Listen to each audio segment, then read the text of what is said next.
Hay un secreto que casi nadie conoce de Julio César. En el momento más glorioso de su vida, cuando el mundo entero lo miraba con una mezcla de terror y admiración sin precedentes, él ya sabía que lo iban a matar. Pero eso todavía estaba lejos. Primero vino la Galia, 58 a.C. ¿Qué piensas tú? Para entender por qué un hombre en la cúspide del poder romano decidió arriesgarlo todo en una tierra que la mayoría de sus conciudadanos ni siquiera podían ubicar en un mapa, hay que retroceder a sus cimientos. César nació en el año 100 a.C., en una familia patricia que llevaba un apellido que abría puertas, pero que al mismo tiempo no garantizaba ni una sola moneda en el bolsillo. En Roma, el nombre era una llave, pero la fortuna era un río que a veces se secaba bajo los pies de los nobles. Desde muy joven, Julio mostró una capacidad para leer a la gente que rozaba lo sobrenatural.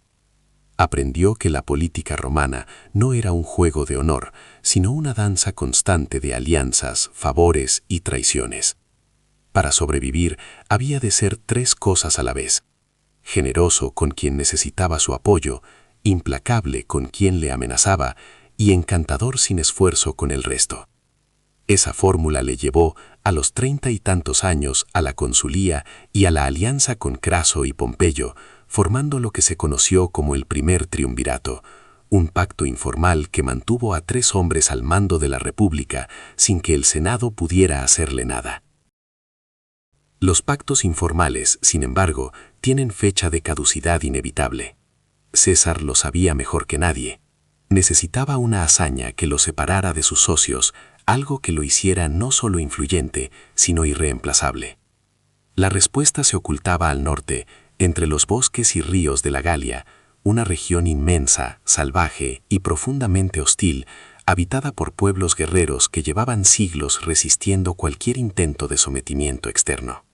Cruzar esa frontera significaba apostar absolutamente todo: la vida, la carrera política, el nombre y la familia. La razón detrás de esa decisión no era meramente la sed de sangre. La Galia representaba una inversión calculada, una forma de conseguir oro, lealtad de legiones y victorias tan aplastantes que la gente no podría ignorarlas aunque quisiera. César entendió que el poder en Roma se sostenía con oro, con legiones fieles y con hazañas que quedaran grabadas en la memoria colectiva. La campaña galáctica, como la llamaría él mismo en sus comentarios, iba a ser su propaganda más eficaz, su narrativa controlada que convertiría cada batalla en un mito. El primer paso fue enviar una legión a la frontera del Rin y en apenas 10 días erigir un puente colosal que demostraba que Roma podía llegar a cualquier parte.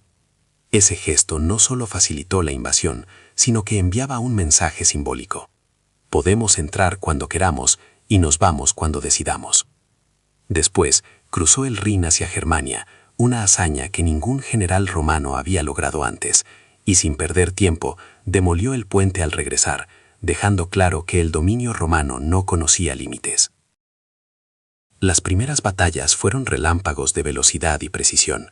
Contra los helvetios, César bloqueó una migración masiva con una rapidez que dejó atónitos a sus propios oficiales, obligándolos a retroceder a sus territorios de origen.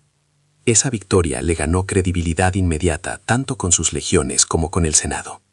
Pero el verdadero desafío llegó cuando se enfrentó a Ariovisto, el rey germánico que controlaba gran parte de la Galia y que no tenía intención de ceder. Los oficiales, según los propios relatos de César, estaban profundamente aterrorizados. Rumores sobre la ferocidad sobrehumana de los guerreros germánicos circulaban entre las filas, y algunos soldados llegaron a redactar sus testamentos antes de que comenzara el enfrentamiento, convencidos de que no regresarían. En ese momento, César reunió a sus tribunos y centuriones y les dijo que, si el resto no lo acompañaba, él marcharía solo con la 10ª legión, la que sabía sin sombra de duda que nunca lo abandonaría. Esa declaración encendió la moral de sus hombres y al fin la victoria se impuso sobre la sombra del miedo. Sin embargo, la Galia no se rendía fácilmente. Cada año nuevas tribus se reorganizaban, forjaban alianzas y aprendían de sus derrotas con una velocidad que incomodaba a los estrategas romanos. César respondería con una velocidad de movimiento que dejaba a sus enemigos sin tiempo suficiente para reaccionar. Sus legiones se desplazaban a tal ritmo que parecía físicamente imposible para un ejército del tamaño de Roma. Mientras sus rivales calculaban cuándo atacar, él ya estaba allí, cortando líneas de suministro, controlando terrenos elevados y manteniendo la presión constante. El punto de inflexión llegó en el año 52 a.C., cuando casi toda la Galia se levantó en una rebelión coordinada que nadie en Roma había anticipado. En el centro de esa revuelta surgió Vercingetorix, un joven carismático y estratégicamente brillante que comprendió que la única forma real de vencer a César no era enfrentarlo directamente en campo abierto, donde las legiones romanas eran prácticamente invencibles. Su estrategia consistía en quemar la tierra, destruir cosechas y negar a las legiones cualquier suministro, obligándolas a luchar contra el hambre, el frío y el agotamiento. Durante meses, César se vio atrapado en una situación que nunca había enfrentado. Sus líneas de abastecimiento estaban cortadas, el invierno más duro de la campaña se cernía sobre sus tropas, y el enemigo desaparecía en el terreno antes de que pudiera golpearlo con fuerza. Por primera vez, la iniciativa no estaba en sus manos. Entonces llegó la batalla de Alesia, la que los estudiosos militares todavía analizan con asombro. Vercingetorix se refugió en la ciudad amurallada de Alesia con una fuerza estimada en 80.000 guerreros, esperando que un ejército de rescate galés llegara a tiempo para atrapar a César entre dos frentes. En lugar de asaltar la ciudad, César tomó la decisión más audaz y arriesgada de toda la guerra. Ordenó construir 2 líneas de murallas enormes alrededor de Alesia.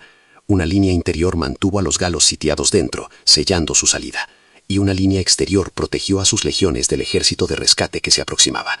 Esa maniobra, una hazaña de ingeniería y logística sin precedentes, demostró que la mente de César era tan letal como su espada. La victoria en Alesia no solo quebró la resistencia galáurica, sino que consolidó a César como el hombre que había transformado una campaña de conquista en una narrativa de poder absoluto. Sus comentarios sobre la guerra de la Galia, escritos con una frialdad calculada, sirvieron como propaganda que controlaba la historia misma. Entendía el poder de la palabra tan bien como el del acero, y esa combinación era devastadora. Si esto te está abriendo los ojos, suscríbete y acompáñame en la próxima parte, donde veremos cómo esa victoria lo llevó directamente al corazón de Roma. La conquista de la Galia le proporcionó no solo riquezas y legiones leales, sino también la confianza para desafiar al propio Senado. Con cada tributo que llegaba a Roma, la sombra de César se alargaba sobre la República, y los enemigos políticos empezaron a temer que su ambición no tenía límites. La historia nos muestra que, tras Alesia, César cruzó el Rubicón, un acto que marcó el punto de no retorno y que, según la ley romana, equivalía a declarar la guerra contra el propio Estado. Esa decisión, impulsada por la certeza de que sus legiones lo seguirían hasta el fin, encendió la mecha que detonaría la guerra civil. En los días que siguieron, mientras Roma se debatía entre la lealtad a la tradición y el miedo a un hombre que había demostrado que podía moldear el destino de un continente, César se presentó al Senado no como un rebelde, sino como un salvador que había salvado a la República de la anarquía galáctica. Esa maniobra retórica, tan afilada como su espada, le permitió consolidar su poder sin derramar sangre romana adicional. Sin embargo, la sombra de la traición siempre estaba al acecho, y los conspiradores que lo rodeaban sabían que, si bien había vencido a los galos, aún debía enfrentar a sus propios colegas. Al final, la vida de Julio César se cerró con el mismo dramatismo con la que había comenzado: una puñalada en los idus de marzo, una traición que él mismo había anticipado. Pero la verdadera lección que deja su historia es que la conquista de la Galia no fue solo una campaña militar, fue la jugada maestra que le permitió sentarse en el trono de Roma y redefinir el concepto de poder. Dale like si esto resonó contigo y recuerda que la historia está llena de decisiones que cambian el destino del mundo. Tras la sangre derramada en los idus de marzo, el eco de la muerte de César resonó mucho más allá de los muros del Senado. No fue solo el fin de un hombre, sino la señal de que el viejo orden republicano estaba al borde de una ruptura irreversible. Los conspiradores, convencidos de que habían salvado la República de la tiranía, pronto descubrieron que la sombra del poder que habían intentado cortar había dejado una cicatriz demasiado profunda para ser ignorada. El primer paso de la nueva era se tomó en la figura de su sobrino nieto, Octavio, quien, a la edad de 17 años, heredó no solo el testamento de César, sino también la enorme carga de sus legiones leales. Octavio se mostró inicialmente humilde, ocultando su ambición bajo la fachada de un joven que solo deseaba honrar la memoria del tío. Sin embargo, la realidad era que comprendía perfectamente el juego que su tío había perfeccionado, la combinación de fuerza militar, apoyo popular y manipulación de la retórica para crear una nueva forma de gobierno. Mientras tanto, Marco Antonio, el carismático general que había compartido la victoria en la Galia y la conquista de Egipto, se encontró atrapado en una encrucijada. Su vínculo con Cleopatra había convertido su nombre en sinónimo de decadencia para los conservadores, pero su habilidad para movilizar a las legiones y su destreza oratoria lo mantenían como una pieza clave en el tablero político. La rivalidad entre Antonio y Octavio se convirtió en una danza mortal, donde cada movimiento estaba calculado para ganar el favor del pueblo y la lealtad de los soldados. En el transcurso de los años siguientes, la República se transformó gradualmente en un nuevo sistema que, aunque mantuvo la fachada de instituciones tradicionales, estaba dominado por una sola figura, el príncipe. Este título, adoptado por Octavio tras la victoria en la batalla de Accio, simbolizaba la fusión de la autoridad militar y la dignidad civil. El príncipe, ahora conocido como Augusto, implementó una serie de reformas que buscaban estabilizar el imperio y evitar los errores que habían llevado a la caída de su tío. Una de las reformas más impactantes fue la reorganización del ejército. En lugar de depender de legiones allegadas a generales ambiciosos, Augusto estableció un sistema de reclutamiento basado en la ciudadanía y la lealtad al Estado. Cada soldado recibía una pensión y tierras al terminar su servicio, lo que garantizaba su compromiso a largo plazo con la paz y la prosperidad del imperio. Esta política no solo redujo la posibilidad de levantamientos internos, sino que también fomentó una identidad colectiva que se extendía más allá de las fronteras de Roma. Al mismo tiempo, la administración fiscal fue revisada meticulosamente. Augusto introdujo un impuesto a la tierra que se aplicaba de manera equitativa, evitando la carga excesiva sobre los pequeños agricultores que habían sido víctimas de la expropiación durante la era de la guerra civil. Los ingresos se destinaban a la construcción de infraestructuras, carreteras, acueductos y puentes que conectaban las provincias más lejanas, facilitando el comercio y la movilidad de los ejércitos. Así, la promesa de paz romana se materializó en obras tangibles que mejoraron la vida cotidiana de millones de personas. Sin embargo, no todo fue estabilidad. La sombra de la ambición siguió acechando los corredores del poder. Los sucesores de Augusto, aunque respetaban la estructura que él había creado, a menudo se encontraban en conflictos internos que amenazaban con desmembrar el imperio. Las guerras de sucesión, los intentos de usurpar el trono y las rebeliones en las provincias más remotas mostraron que la consolidación del poder era un proceso continuo y frágil. A lo largo de los siglos, la figura de Julio César se mantuvo como un símbolo ambivalente. Para algunos, era el héroe que había llevado a Roma a la cúspide de su gloria, el estratega que había domado la Galia y fundado una dinastía que perduraría durante generaciones. Para otros, representaba la amenaza de la tiranía, el hombre que había puesto su propia voluntad por encima de la tradición republicana y cuya ambición había desencadenado una ola de violencia que dejó cicatrices profundas en la historia. Esta dualidad se refleja en la manera en que la cultura popular ha reinterpretado su vida. En la literatura, sus discursos son citados como ejemplos de oratoria magistral, mientras que sus decisiones estratégicas son estudiadas en academias militares como lecciones de audacia y cálculo.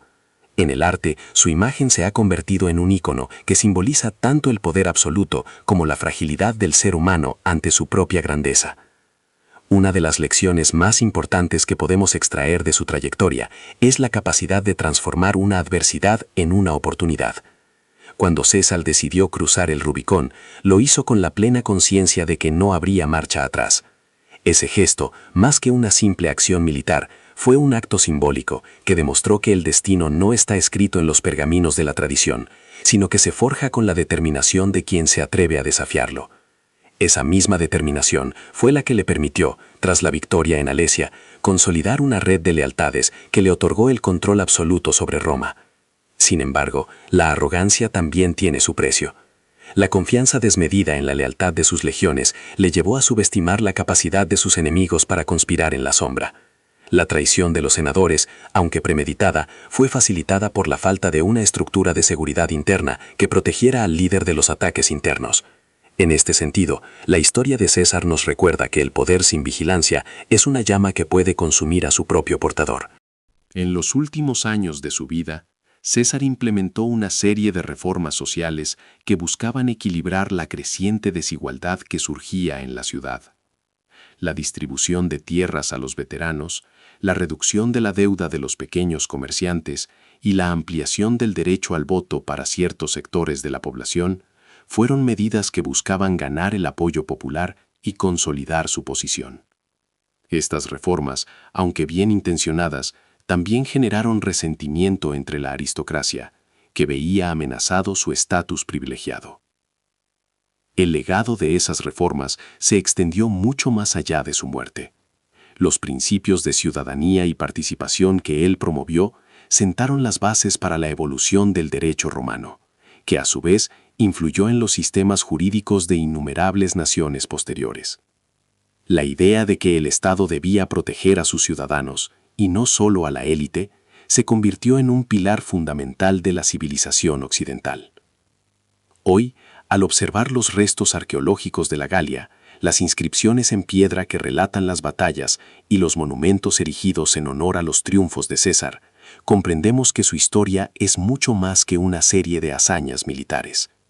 Es una narrativa sobre la ambición humana, la capacidad de adaptación y la constante lucha entre la tradición y la innovación.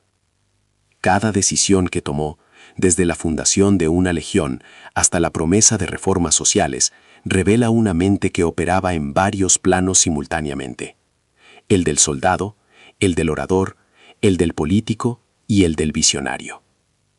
Al cerrar este recorrido, nos queda la interrogante de cuál habría sido el destino de Roma si César no hubiera cruzado el Rubicón.